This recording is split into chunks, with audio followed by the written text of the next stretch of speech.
Xong slap cốt mà can video OTPរបស់ខ្ញុំបាទតើតើនឹងការធ្វើលិខិតខោទុកដើម្បីចូលសញ្ជាតិកូរ៉េបាទអញ្ចឹងនៅក្នុងវីដេអូទី1គឺខ្ញុំបានរៀបរាប់បងប្អូនរួចរាល់ហើយអំពីឯកសារដែលត្រូវធ្វើលិខិតខោទុកដើម្បីចូលសញ្ជាតិកូរ៉េបាទហើយសម្រាប់វីដេអូទី2នេះផងដែរគឺខ្ញុំបាននឹងលម្អិតអំពីការធ្វើឯកសារ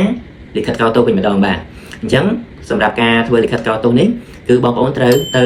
ក្រសួងយុតិធម៌ដោយខ្លួនឯងគឺសម័យខ្លួនដែលត្រូវស្នើចូលសញ្ជាតិហ្នឹងគឺត្រូវអញ្ជើញទៅដោយខ្លួនឯងបាទអញ្ចឹងជាដំបូងគឺបងប្អូនទៅយក form ដើម្បីបំពេញឈ្មោះ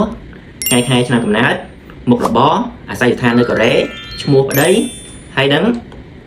ថ្ងៃដែលបងប្អូនបានចូលប្រទេសកូរ៉េលើកដំបូង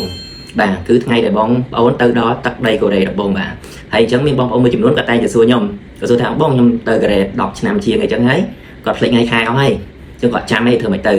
បាទត្រង់ហ្នឹងគឺស្រួលទេគឺបងប្អូនត្រឡប់ទៅមើល passport របស់បងប្អូនចាស់ៗហ្នឹងវិញបាទហើយបងប្អូនបើកមើលកន្លែងដែលស្ថានទូតវាយវីសាឲ្យបងប្អូនបាទអញ្ចឹងបងប្អូនឆ្លងទៅឆែកមើលទៅបងប្អូននឹងឃើញថ្ងៃដែលបងប្អូនមកដល់ទឹកដីកូរ៉េដំបូងហើយបាទអញ្ចឹងពេលដែលបងប្អូនបានបំពេញ form រួចរាល់ហើយ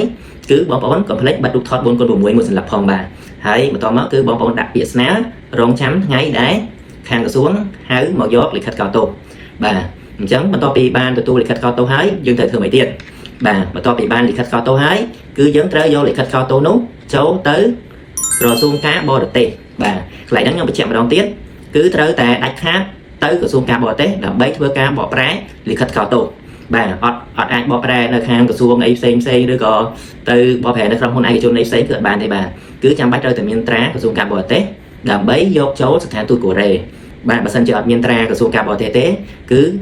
ស្ថានទូតកូរ៉េនឹងច្រានចោលឯកសារបងប្អូនហើយបាទអញ្ចឹងនៅក្នុងវីដេអូនេះគឺមានប៉ុណ្ណឹងបាទសម្រាប់ឯកសារធ្វើលិខិតកោតោចូលសញ្ជាតិកូរ៉េបាទហើយនៅក្នុងវីដេអូទី3ខ្ញុំនឹងធ្វើអំពីការបំពេញ form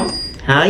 ថាតើអ្នកណាដែលអាចកាន់ឯកសាររបស់បងប្អូនចូលស្ថានទូតកូរ៉េជំនួសបងប្អូនបានបាទអញ្ចឹងចង់ដឹងព័ត៌មានលម្អិតកុំភ្លេចតាមវីដេអូក្រោយបាទអញ្ចឹងជាចុងក្រោយបើសិនជាបងប្អូនមានចំណាប់អារម្មណ៍ចង់ទៅលេងប្រទេសកូរ៉េឬក៏ទៅនាឪពុកម្ដាយទៅរស់នៅប្រទេសកូរ៉េគឺបងប្អូនអាចតាក់ទងជាមួយខ្ញុំបាទសូមអរគុណច្រើន